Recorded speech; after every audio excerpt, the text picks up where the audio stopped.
Olá, pessoal. Dando sequência ao Casa Marx Entrevista, programa do Instituto Casa Marx, que você pode acessar no www.casamarx.com.br. É o recente site que a gente lançou, com cursos, livros, programas, entrevistas e muito mais. Recomendo que vocês acessem. E queria chamar vocês também para conhecer a nossa inteligência artificial, ChatMarx, uma inteligência a serviço da difusão do marxismo. Vai lá no site, faz as suas perguntas lá para a inteligência artificial, tem as perguntas que já foram feitas, conhece lá. E convidar todo mundo também para conhecer e acessar a nossa campanha financeira, contribuir com a gente para o projeto de expansão das Casas Marx. Nós temos uma Casa Marx agora em São Paulo e estamos em pleno processo de expansão por outros estados do Brasil e queria convidar vocês também para contribuir com o projeto da Casa Marx. Então, hoje é um prazer enorme convidar aqui para o nosso programa a professora Silvana Mara de Moraes dos Santos. A professora Silvana é docente dos cursos de graduação e pós-graduação em Serviço Social da Universidade Federal do Rio Grande do Norte, possui graduação em Serviço Social pela Universidade Estadual do Ceará, mestrado e doutorado em Serviço Social pela Universidade Federal de Pernambuco. Coordena o Grupo de Estudos e Pesquisa Trabalho, Ética e Direitos na UFRN. Professora, queria dar boas-vindas para você. Você dá um oi para o nosso público aqui. Muito obrigado pela sua participação, gentil participação no programa. Oi, Yuri. Eu cumprimento a todas as pessoas e agradeço muito o convite. Para mim é uma satisfação imensa fazer esse diálogo aqui com você. Maravilha. Professora, vamos começar então. Eu queria, a ideia do programa aqui é a gente debater um pouco os temas ligados ao marxismo, as questões de gênero, diversidade, sexualidade, e é muito importante, né, a gente apresentar um pouco da sua pesquisa, das suas reflexões sobre essa temática. Então, eu queria começar perguntando sobre, enfim, as críticas que o marxismo frequentemente recebe, né? O estudante entra na universidade, ele já está conhecendo que o marxismo é uma teoria que só fala de classe social, que é universalista, que é economicista, que é determinista, enfim. E nas suas pesquisas você vem trazendo um outro ângulo sobre essa temática, né? Inclusive resgatando o próprio método do Marx, né? O Marx tem aquela expressão famosa, né? O real é concreto porque é síntese de múltiplas determinações. Você vem trazendo isso, inclusive, para analisar a própria classe trabalhadora, né? Que também é diversa, enfim. Então, eu queria começar perguntando para você como que você argumentaria, qual seria o ponto de partida para contrapor essa interpretação de que o marxismo é economicista, que ele só pensa na classe, ele não se detém também nos temas de gênero, sexualidade, enfim, nos outros temas. Qual que seria o ponto de partida para a gente fazer essa interpelação aí do pessoal que está conhecendo agora o marxismo em relação a esses temas? Então, eu penso que o ponto de partida, vou dizer uma coisa aqui que parece brincadeira, mas não é.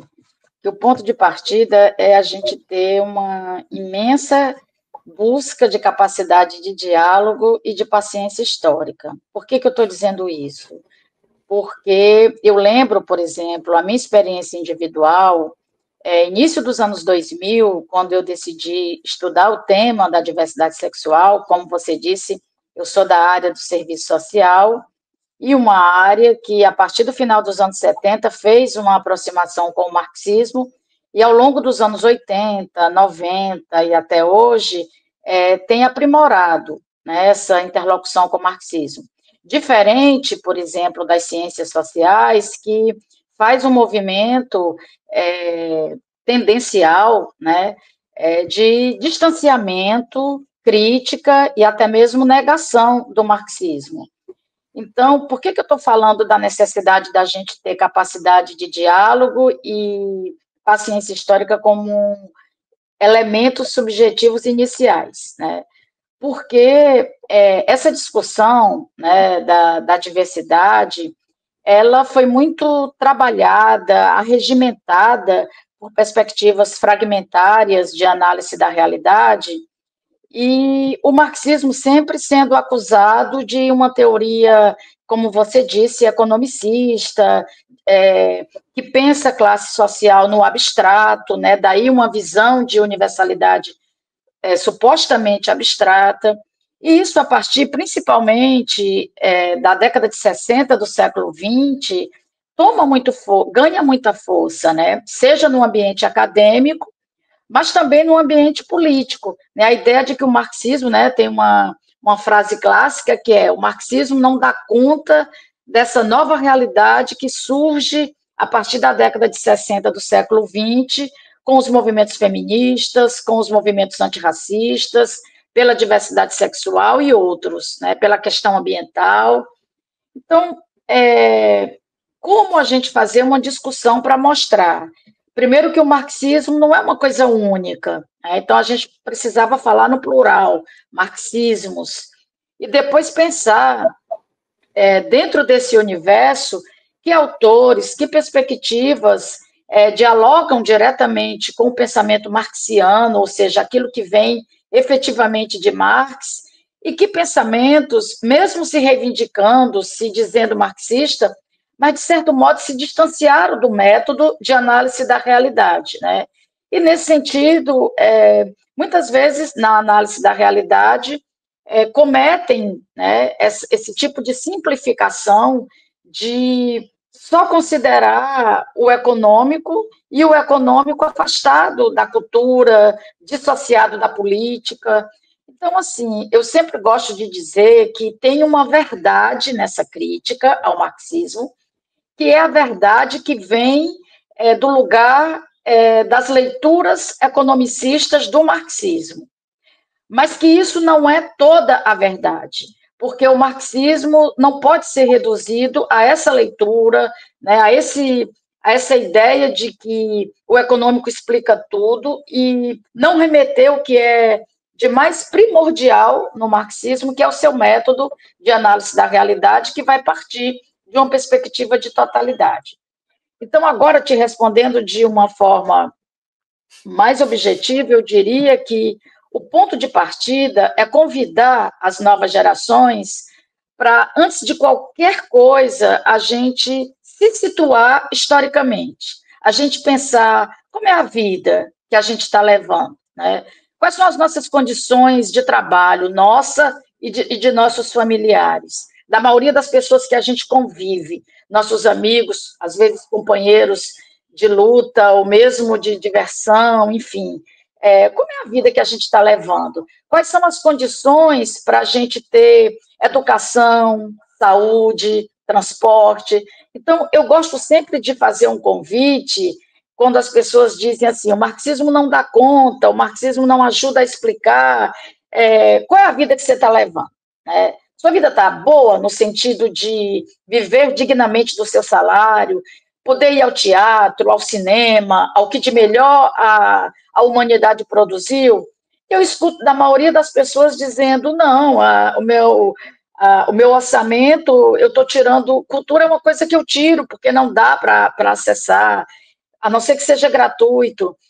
Saúde, a qualidade não está assegurada, alimentação faz toda uma redução. Então, eu escuto da maioria das pessoas, quando eu pergunto, que a vida não está bem, do ponto de vista das condições objetivas e subjetivas. Então, daí é um convite para... Vamos ver, então, quais são as perspectivas teóricas que ajudam a gente a compreender esse mundo que a gente está vivendo e por que a gente está tendo condições objetivas tão desfavoráveis a coisas básicas da vida.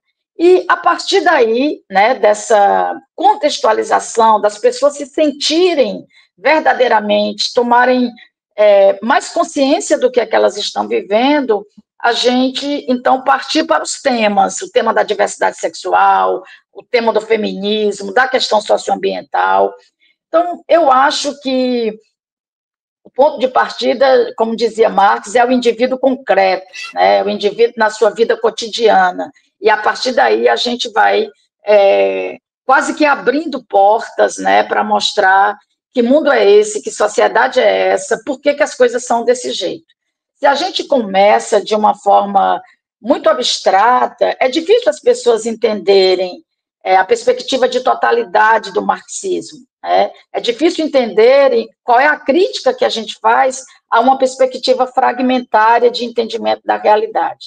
Então, eu acho que quanto mais conseguirmos dialogar com a juventude de que existem várias formas de interpretar a vida, de analisar a realidade, mas que a gente precisa estar atentos e atentas àquela forma, né, aquela interpretação que melhor situa a gente na vida que a gente leva, né? E não necessariamente na vida que a gente gostaria de levar, mas qual é a real do meu cotidiano, né? Não sei se deu aí para entender esse ponto de partida. Um ótimo ponto de partida, porque acho que você toca num tema importante, que é a situação concreta, inclusive o tema da vida mesmo, né? E eu acho que isso é interessante pensar, porque temas como a sexualidade, corpo, linguagem, muitas vezes, acho que você trouxe uma coisa muito importante, né? Existem interpretações marxistas, formas de marxismo que são efetivamente economicistas. E essas formas acabam relegando temáticas, por exemplo, como da linguagem, da sexualidade, do corpo, à hegemonia das correntes pós-modernas, estruturalistas, fenomenológicas. Então, o que acontece? Curiosamente, esses temas que são temas da vida, como você colocou, são tratados como temas pós-modernos por alguns tipos de marxistas, alguns pensadores, alguns intelectuais, algumas intelectuais. Isso é um grande problema, porque a gente acaba tratando como se esses temas da vida fossem temas pós-modernos, então o único tema que é relevante é o tema da economia, por exemplo, né? E eu acho que na sua abordagem você traz um outro ângulo, justamente por tratar esses temas como temas da vida, temas concretos, de uma classe trabalhadora concreta, que ajuda muito a gente justamente a abordar, né? Ter uma outra abordagem. E você tem utilizado, pelo que eu vi nos artigos, palestras, a ideia de que o capitalismo é antidiverso, porque isso conecta também um pouco as coisas, né? Faz a reflexão sobre o modo de produção e, ao mesmo tempo, mostra a contradição do capitalismo. Então, gostaria que você falasse um pouco mais dessa noção, em que medida que ajuda a gente a compreender essa perspectiva, né, do capitalismo, o modo de produção capitalista como um modo antidiverso. Essa noção, né, do capitalismo como um modo de constituir as relações sociais antidiversas, vem, se a gente procurar entender, das próprias origens do capitalismo, né? Nas origens do capitalismo, como é que ele se constitui? Ele se constitui destruindo, né? Destruindo raças, etnias, para imprimir o seu ritmo, um novo processo dito civilizatório, né? Tanto do ponto de vista das condições objetivas, como do modo de pensar. Ele dita também a sua concepção de indivíduo, como é que ele entende as relações sociais, a família, as instituições, né? Então, quando a gente verifica desde as origens, o capitalismo, por exemplo, faz em relação à população negra, em relação à população indígena, né, uma verdadeira destruição, né? E assim vai construindo o seu processo de acumulação, tentando, às vezes, homogeneizar culturas, homogeneizar modos de ser e sentir e pensar, e ao imprimir essa perspectiva de homogeneização de um indivíduo, das relações na vida em sociedade, aciona um mecanismo destrutivo muito forte, né? Então, quem não vai por ali tende a ser destruído, né? Porque, de certo modo, se coloca como obstáculo para o processo de acumulação capitalista. E veja, todas as vezes que a gente tem incorporação de diversidade, elas são resultado das lutas sociais. A luta das mulheres inclui uma pauta feminista, né? A luta da população negra inclui uma pauta antirracista, assim a luta LGBT, as lutas geracionais, as lutas por segmentos, né, idoso, criança e adolescente. estão sempre chamando a atenção para uma dimensão de diversidade que é negada nessa sociedade, que gera opressão, que gera muitas vezes isolamento, adoecimentos, né? Então, pela natureza, vamos dizer assim, das relações sociais no mundo capitalista, não há uma perspectiva de valorização, de reconhecimento da diversidade.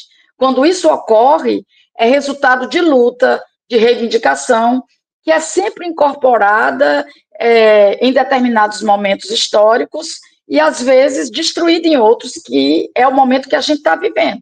Internacionalmente, a gente hoje vive um momento de destruição da pauta da diversidade, né? Em outros momentos, nós tivemos um movimento de mais aceitação, o Estado tomando algumas medidas em relação a isso, principalmente fora da realidade brasileira.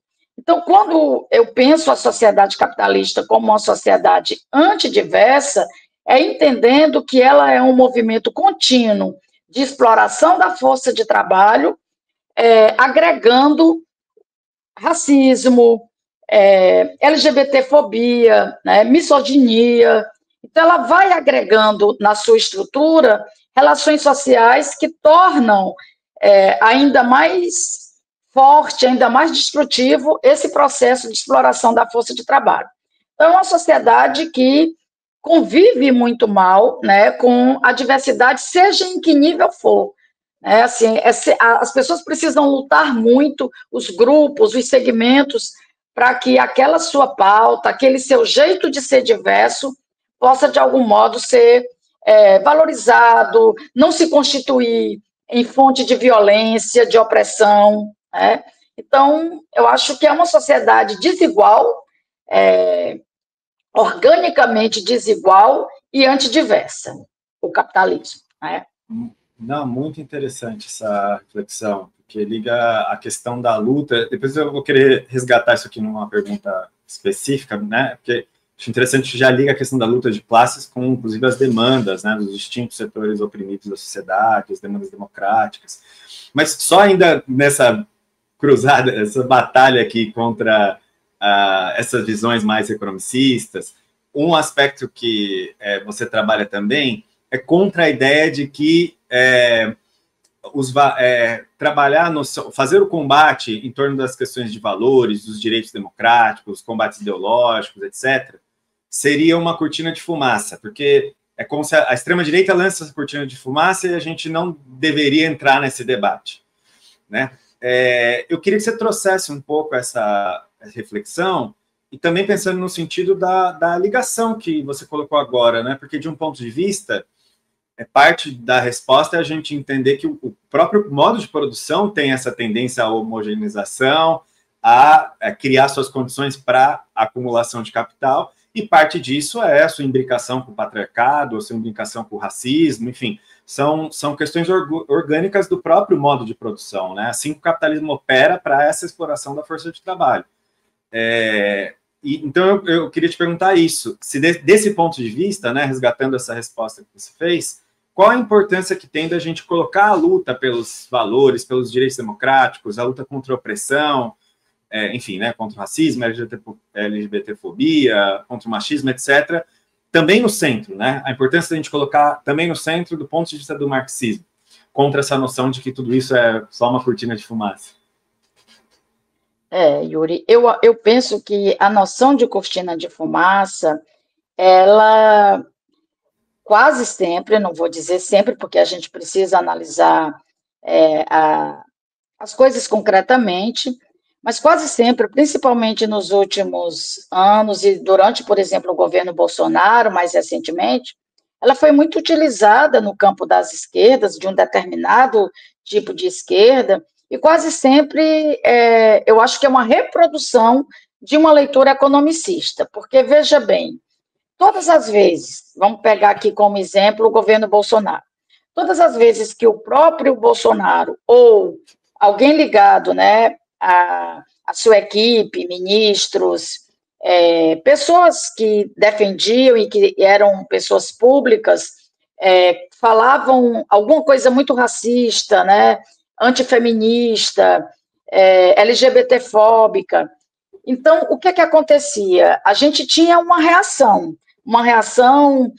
dos movimentos que atuam nessa área, os movimentos que atuam na defesa dos direitos humanos, campos culturais, né, o campo da cultura, uma reação de fazer uma crítica, de mostrar o quanto que aquela fala ou aquela intenção de política pública está reproduzindo preconceito, está violando direitos. E aí, imediatamente, sempre vinha também alguém do campo das esquerdas para dizer assim, olha, isso é uma cortina de fumaça. Na verdade, o governo está preparando algo no campo econômico muito mais destruidor, e enquanto o governo está preparando isso, a gente está aqui tentando desconstruir ou tentando fazer uma análise crítica de uma fala racista, de um posicionamento LGBTfóbico. Então, veja, a primeira coisa, coloca numa escala menor. Enquanto estão fazendo economicamente uma coisa mais destrutiva, nós estamos aqui nos ocupando a nossa energia com essas discussões. E aí, na hora que coloca dessa forma, nesse campo da cortina de fumaça, perde a visão de totalidade, entende? Porque, do ponto de vista do método em Marx, nós somos convidados a analisar a realidade a partir de uma perspectiva de totalidade. Nessa perspectiva de totalidade, por mais desafiador que seja, é imprescindível que a gente articule de um modo dialético as condições objetivas e subjetivas. Então, a gente entenda que a materialidade da vida, ela determina modos de pensar, modos de sentir, né? E, da mesma forma, não dá para pensar de forma desarticulada a economia, a política e a cultura. Então, eu particularmente sou uma crítica dessa noção de cortina de fumaça. Eu acho que todas as violações apresentadas, ditas de um governo conservador, elas precisam ser observadas, elas precisam ser respondidas, né? Virar muitas vezes pauta das nossas reivindicações, sem que isso signifique distanciamento do modo estrutural como essa sociedade funciona. Então, a gente tem o entendimento que um governo, por exemplo, conservador, ele vai atuar simultaneamente numa pauta econômica de destruir os direitos do trabalho, uma pauta política de destruir o processo de organização da classe trabalhadora, diminuindo as possibilidades ou rechaçando as possibilidades de consciência de classe, né? E, da mesma forma, ele vai atuar no campo da antidiversidade. Então, com preconceito, com discriminações, com opressões, o resgate da dimensão de totalidade é imprescindível para que a gente não fique, ora olhando para um plano econômico, ora olhando para preconceitos, violações, né? Mas a gente tentar ver como essas coisas estão articuladas. Veja, só para concluir o raciocínio, a questão da família, né? Quando a gente diz assim, a esquerda precisa discutir família, é porque a gente precisa entender como é que esse complexo social ele se relaciona com a totalidade das condições materiais do mundo capitalista, né? E entender família simultaneamente como afeto, mas também como violência, né? Quebrar todo e qualquer romantismo de que família é só afeto, né? De que família é só amorosidade. Família é também violência, família é também destruição de direitos, família é também o campo antidiverso, mas é também resistência, pode ser também resistência, acolhimento, etc. Então, veja, na hora que a gente diz não vou discutir porque família necessariamente é uma pauta conservadora, a gente entregou de bandeja para os conservadores que disputassem principalmente naqueles segmentos mais periféricos da classe trabalhadora, que impusesse ideologicamente a sua concepção de família, essa família tradicional, né, que é heterossexual, que não comporta diversidade, o oposto de tudo aquilo que a classe trabalhadora vivencia no seu cotidiano, vivencia na sua família. E, em larga medida, os últimos processos eleitorais foram marcados por essa disputa. Então, eu considero um equívoco tratar esses temas da diversidade como cortina de fumaça, sabe? Eu acho que a gente tem que encará-los, fazer o debate, situá-los historicamente, fazer a conexão com a dimensão econômica e política. É um exercício mais complexo, porém, eu acho que mais real, do ponto de vista da disputa ideológica, né, com as classes dominantes, principalmente em momentos históricos de muito fortalecimento do conservadorismo, e um conservadorismo de tipo reacionário, como nós estamos vivendo nesse momento histórico. Sim. É muito interessante. Eu queria voltar agora, pegando essa noção das lutas, um aspecto que você pegou, né, na questão anterior da relação entre o anti-diverso do capitalismo e o papel da luta. Porque aí eu queria introduzir, professora, um argumento teórico, né? Estudando um pouco, tem alguns resgates, né? Estava vendo a obra da Sherry Wolf sobre a Revolução Russa, tem alguns estudos sobre alguns processos de luta que são importantes, e tem uma análise que a gente pode pensar, eu acho que o John DeMillo talvez seja o que melhor vocalizou esse ponto de vista, que é bem interessante, mas eu também fico... A pergunta vai no sentido de colocar uma problematização, uma reflexão. Porque o John DeMillo, ele atribui, pelo que eu entendo, ao capitalismo, né, para sintetizar muito de maneira simples o argumento, ele atribui ao desenvolvimento do capitalismo, né, a consolidação da economia salarial, o crescimento das cidades, etc., a possibilidade de você ter uma separação relativa entre a sexualidade e a reprodução. Então, por um movimento objetivo, e esse crescimento das cidades, etc., ele enxerga que pôde se desenvolver identidades LGBTs, né, de uma forma que não se desenvolveu em outros modos de produção. Não que não tinha pessoas LGBTs, né, ele está fazendo uma reflexão sobre o lugar das identidades. Só que, ao mesmo tempo, isso é uma análise que pega um aspecto objetivo, mas, em algum sentido, a sua argumentação também coloca um outro ponto de vista, porque o movimento do capitalismo também é antidiverso, então, assim, ele está o tempo inteiro tentando homogeneizar, e a gente vê os casos de opressão se expressando por todos os lados da sociedade.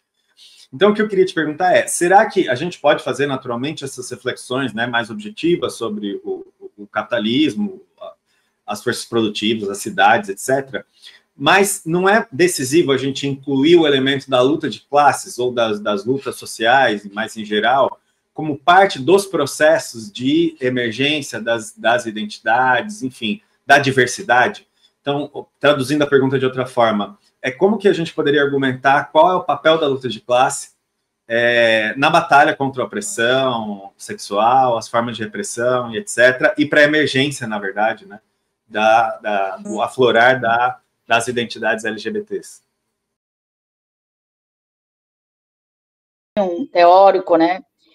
Primeiro do conhecimento da individualidade, né? O que é o indivíduo, na perspectiva marxista, e nesse sentido eu acho que o Lukács, o pensamento lucassiano, dá uma contribuição muito significativa quando ele pensa essa individualidade sempre em relação contraditória com a sociabilidade, né? Não existe um indivíduo exilado das relações sociais, e na medida em que as forças produtivas se desenvolvem, há um desenvolvimento da individualidade, mas esse desenvolvimento ele não é linear e nem segue de acordo com o desenvolvimento das forças produtivas. Tanto é que a gente vive um momento histórico que a gente está conseguindo fazer isso aqui, né? Se falar de cidades diferentes, um alto padrão de tecnologia, mas, ao mesmo tempo, você tem ali, aqui onde eu estou, por exemplo, eu estou em Fortaleza, nesse momento,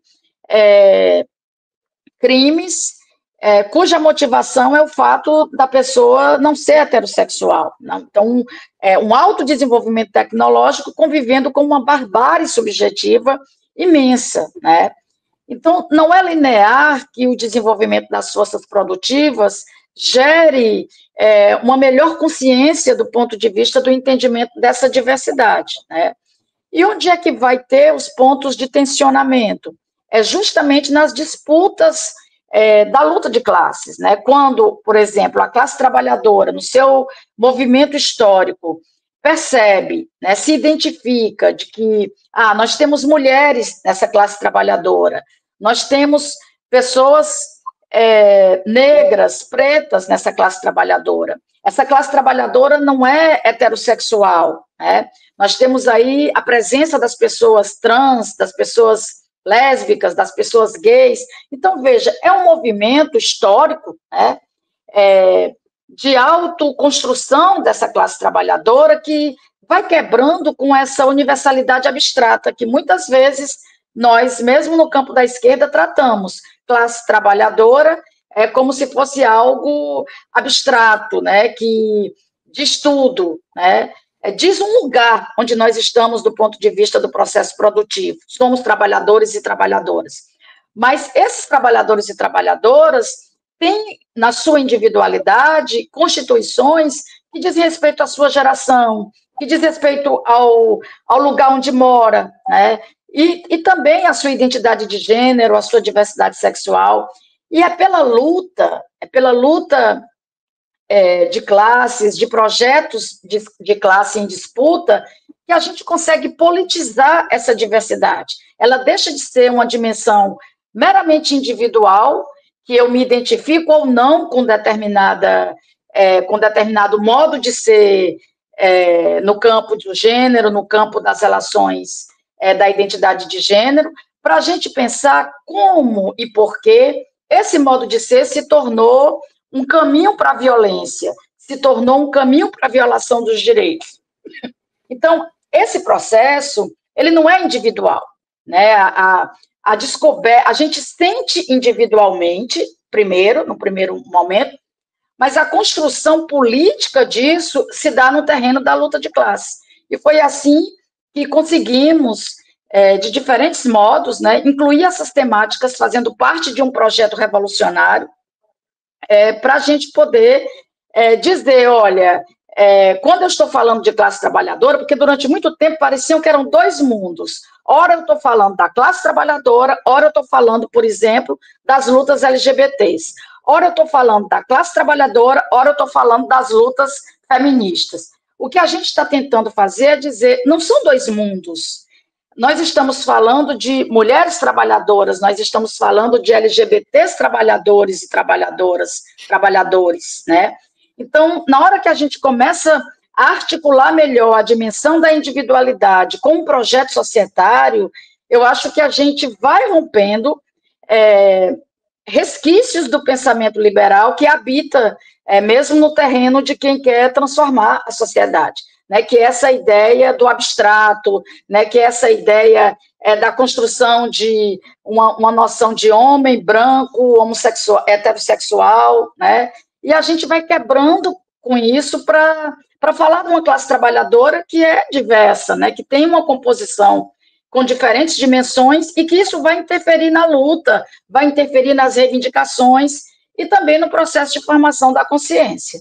Então, acho que é um movimento que vários grupos já estão fazendo, né? Vocês, quando fazem os debates, estão chamando a atenção a toda hora para essa complexidade, mas a gente ainda tem muito reducionismo no campo da esquerda, no campo do marxismo, ainda tem muitas leituras que separam, sabe? Que, por exemplo, na hora que você está pautando a discussão do aborto, em que medida isso interessa e faz parte dos interesses, né, da classe trabalhadora? Não é um outro mundo, né? Quem aborta, quem é acusado, quem sofre violência nesses processos? A maioria é classe trabalhadora, né?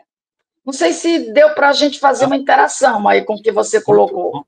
Não só deu, como acho que realmente contribui bastante essa reflexão que você colocou. Acho que a gente tem que debater, porque é ligar a luta de classes com essa questão, né? Eu acho que tem muitas análises que ou tratam muito só da identidade, ou tratam do modo de produção, mas como conectar, do ponto de totalidade, com a luta de classes, né? E que não são várias lutas distintas, né? A luta da classe trabalhadora é a luta de uma classe de diversidade, que é LGBT, que é mulher, que é negra.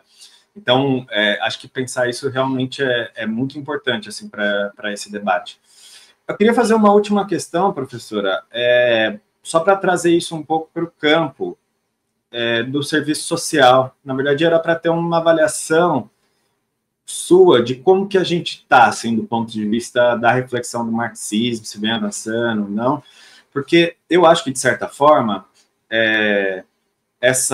no serviço social, justamente, tem reflexões como a que você está colocando, mas eu também vejo bastante colegas críticos, gente interessante e tal, que tem reflexões bem interessantes, mas que às vezes acabam pendendo um pouco para essa, não por um economicismo, né, mas por negligenciar um pouco, talvez, a importância desses debates. Eu queria te perguntar o seguinte, você acha que isso, de alguma maneira,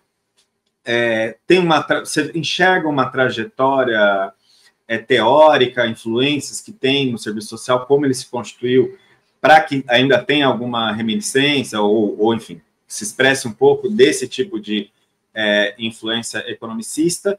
E se te perguntar também, eu até, como hipótese, eu fico pensando, né, porque a constituição de influências do serviço social tiveram correntes que, inclusive, para mim, uma coisa importante, não fizeram um debate sobre a experiência da União Soviética, em particular do stalinismo e as derivações economicistas que tiveram nesse processo, né? E eu acho que isso pode ser um caminho de pensar, talvez, uma marca, mas eu queria te perguntar como é que você vê, ao mesmo tempo que, interessante, né? Você citou o Lukács, e ao mesmo tempo traz outros autores, tenta fazer essa integração com o debate da diversidade, da sexualidade, então acho que é um caminho interessante.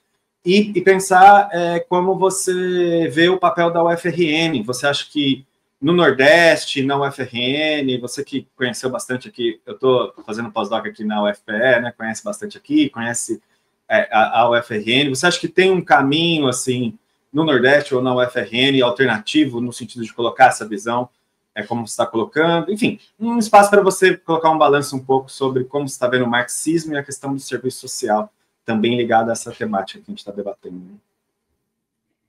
Olha, Yuri, muito importante essa tua pergunta, porque remete até um pouco, eu vou começar com um depoimento, assim. Anos 2000, eu estava na UFPE, né, fazendo o meu doutorado, e apresentei como proposta de estudo, que foi o resultado que foi a minha tese, né, o pensamento da esquerda e a questão da diversidade sexual, né, e muitas vezes, não foram poucas, muitas vezes que era anos 2000 ali, início dos anos 2000, que eu ia apresentar o projeto, a proposta, eu ouvia de alguns professores, professoras, colegas, interlocutores, dizendo, será que você não está ficando pós-moderna, né? Então, veja, tinha esse tipo de questionamento ali, né? E o tema de gênero, por exemplo, várias colegas que estavam estudando gênero, elas foram fazer pós-graduação nas ciências sociais, em outros cursos, porque diziam que não havia um acolhimento maior, né, no serviço social para essas temáticas. E nós insistimos em fazer as interações, em permanecer no campo do marxismo, em dialogar com os fundamentos do projeto ético-político e ver em que medida esses fundamentos ajudavam a gente a pensar, no meu caso, por exemplo, a questão da diversidade sexual, um grupo naquela época, assim, de jovens professores ou ainda estudantes de pós-graduação, levando, né, para os espaços do EMPES, do CBAs, né, formando mesas, apresentando trabalhos, né, para levar a temática.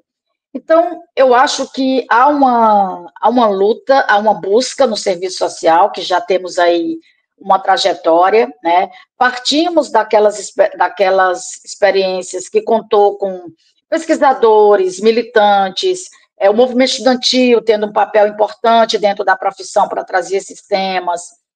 Mas, indiscutivelmente, eu acho que a gente tem um marco coletivo de incorporação da diversidade na profissão, que no caso da diversidade sexual, eu acho que a campanha do Cefes, o Amor Fala Todas as Línguas, de 2006, ela é um marco coletivo de incorporação, e as discussões sobre gênero, por exemplo, a gente foi construindo um debate e dizer, olha, a gente precisa ver que concepção de gênero é essa, quais são os autores, qual é a perspectiva de sociedade que está fundamentando.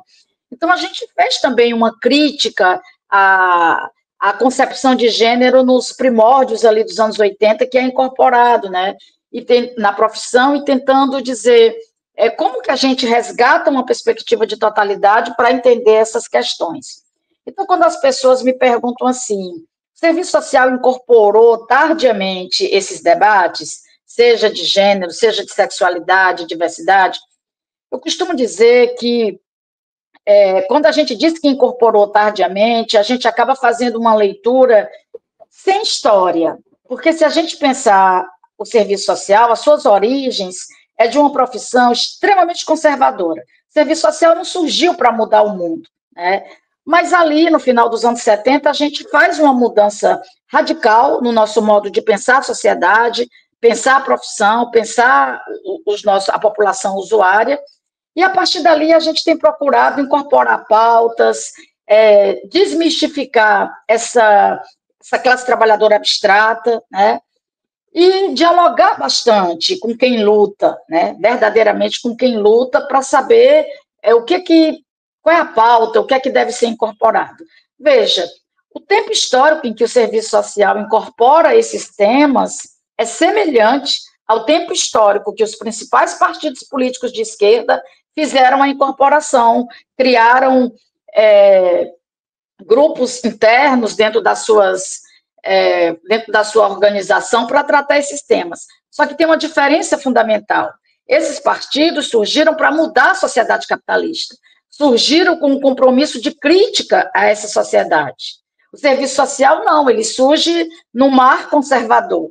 Então, eu não considero que seja tardio a incorporação na profissão. Agora, como toda incorporação de uma profissão que é heterogênea, né, que tem vários segmentos, que passa constantemente por processos de precarização, na sua formação, na formação acadêmica, como também no ambiente do trabalho, a gente precisa estar sempre se perguntando quais são os fundamentos. O que é que a gente está efetivamente lendo e constituindo o nosso pensamento para estudar essas temáticas. Então, eu acho que nós conseguimos fazer uma boa crítica à perspectiva economicista, ao tratar a agenda feminista, ao tratar a agenda da diversidade, a agenda antirracista, mais recentemente aí, a incorporação da questão contra as outras formas de preconceito, né? A gente vem incorporando aí outras temáticas e sempre tentando resgatar a perspectiva de totalidade. Acontece que, no interior da profissão, né, se a gente pensa, por exemplo, a leitura de política social, há uma disputa ali nos anos 80 de uma leitura mais economicista, aquela leitura que diz a política social não resolve a questão social, não resolve nada, então ela não deve ser uma pauta nossa, de quem quer mudar o mundo. E, na contraposição, um grupo mais politicista. A política social vai resolver a questão social, política social é o que nos coloca no campo dos direitos. E só depois, eu acho que a gente consegue fazer uma leitura de totalidade para entender qual é a função social, qual é o lugar das políticas sociais no capitalismo contemporâneo. E rompe com essas ideias, ora politicista, ora economicista. Então, eu acho que nós conseguimos vencer, enfrentar o debate com os economicistas. Não foi um debate fácil, sabe? Quando o Cefes lança a campanha em 2006, nós ouvimos de alguns companheiros que são históricos na construção do projeto ético-político dizer, olha, agora está tudo perdido, até o Cefes está falando de diversidade sexual, fazendo campanha de identidade sexual. Então, nós ouvimos isso no campo crítico. No campo conservador, nós já sabíamos que seríamos rechaçados com os cartazes, como foi, né? Os cartazes sendo arrancados das instituições, uma crítica radical dizendo a gente tem que defender crianças e adolescentes e não população LGBT. Essa foi a fala do campo conservador. Lamentavelmente, parte do campo crítico também fez críticas, porque achava que esses temas eram menores, esses temas nos tiravam de uma perspectiva de totalidade. E eu acho que, nacionalmente, várias universidades, vários colegas, assistentes sociais, estudantes, nós conseguimos criar uma força política para fazer avançar essa pauta na profissão. Ao invés de desistir, de recuar, avançar essa pauta na profissão. Hoje, eu acho, fazendo um balanço, eu acho que tem um avanço significativo, mas temos riscos também. E o risco é da ordem, de novo, de uma dimensão politicista, ou seja, de reduzir os temas a eles mesmos, né? A forma, às vezes, fragmentada de analisar esses temas, e também uma visão culturalista, que eu acho que também se faz presente na profissão. Acho que ainda conseguimos dialogar numa disputa hegemônica, né, colocando a importância de que não basta incluir esses temas, a gente tem que observar como é que eles são tratados, analisados. Então, eu vejo muito avanço no serviço social brasileiro, nos cursos de pós-graduação, na criação de linhas de pesquisa, grupos de pesquisas, né? Mas não é um terreno, digamos assim, que a gente possa baixar a guarda, não, ficar de braços cruzados, não, sabe? É um terreno de luta mesmo. É luta teórica, é luta ideológica, pelo modo de pensar essas questões. Aí você fala da contribuição, eu diria uma contribuição da região Nordeste. Eu acho que a região Nordeste, ela tem uma contribuição importante nesse debate, desde a época do movimento estudantil dos anos 80, 90, primeiro trazendo a pauta, sabe, para o debate. O Nordeste foi muito, muito fértil em processualmente colocando essa pauta. E em relação específica ao UFRN, eu acho que nós temos hoje o GEPTED, que é esse grupo de pesquisa que eu coordeno, temos também o QTEMOS, que é um outro grupo de pesquisa coordenado pelas professoras Andréa Lima e Carla Montefusco, que a gente procura trabalhar na forma de um núcleo articulado, e esses temas hoje estão presentes, né? Nós temos várias teses, várias dissertações, trabalhos de conclusão de curso, experiências de iniciação científica, pautando seja a questão do feminismo, seja a questão antirracista, a questão da diversidade sexual, da identidade de gênero, e mostrando, né, a necessidade da universidade contribuir criticamente, numa perspectiva de totalidade, nessa reflexão. Juntamente conosco, eu acho que destaco também a pós-graduação em serviço social da UERN, tem um papel também importante, né, constituindo linha de pesquisa, grupo de pesquisa. A Universidade Federal da Bahia, o Programa de Serviço Social, tem uma linha de pesquisa sobre diversidade humana, né, que também vem somar nessas iniciativas. Então, eu penso que temos procurado dar uma contribuição, sabe? E sem distanciar dos fundamentos do projeto ético-político, do tema do Estado, da questão social, né, da própria formação socio-histórica brasileira. Acho que o desafio é esse, é discutir esse tema nas suas relações, né, dentro da sociedade, e não de um modo isolado. E também a gente sempre tem alertado que não é escolha subjetiva do pesquisador, da pesquisadora, incluir a questão racial para analisar e a questão do patriarcado, né? O patriarcado e a questão racial constituem as relações sociais do mundo capitalista. Eu posso até dizer que a minha tese, a minha dissertação vai focar, delimitar uma determinada dimensão, mas não é escolha minha colocar isso ou não para explicar a realidade, né? Eu penso que a realidade ela só pode ser entendida se a gente articular essas dimensões. A exploração da força de trabalho, a desigualdade social, com o modo de ser antidiverso que o capitalismo impõe e que vai ter relações com o patriarcado, com o racismo, com a LGBTfobia, né? E essas modalidades todas de opressão que vão se consolidando nessa sociedade.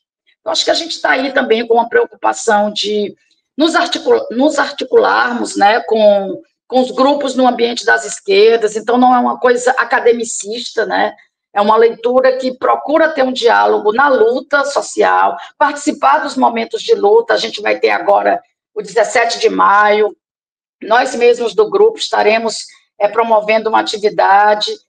Enfim, eu vejo assim que o serviço social incorporou de uma forma muito interessante esses debates. Isso não significa que a gente não tenha que aprofundar, que a gente não tenha que, cada vez mais, ter uma preocupação com a crítica ao politicismo, com a crítica ao culturalismo e a crítica ao economicismo, resgatando uma perspectiva de totalidade para pensar essas questões. É aquela história que parece chavão, mas eu acho que é verdade, né? Se muito vale o já feito, mais vale o que será, se a gente conseguir seguir, né? Conseguirmos fortalecer essa perspectiva, essa cultura crítica de esquerda no ambiente da profissão.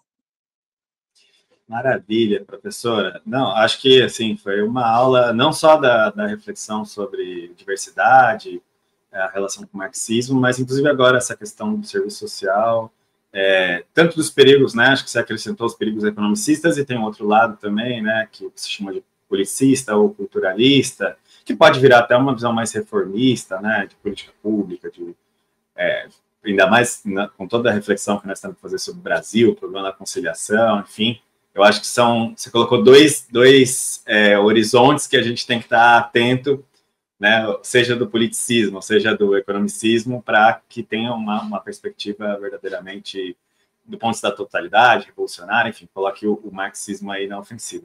Enfim, para mim foi um show aqui, foi muito boa o espaço da entrevista.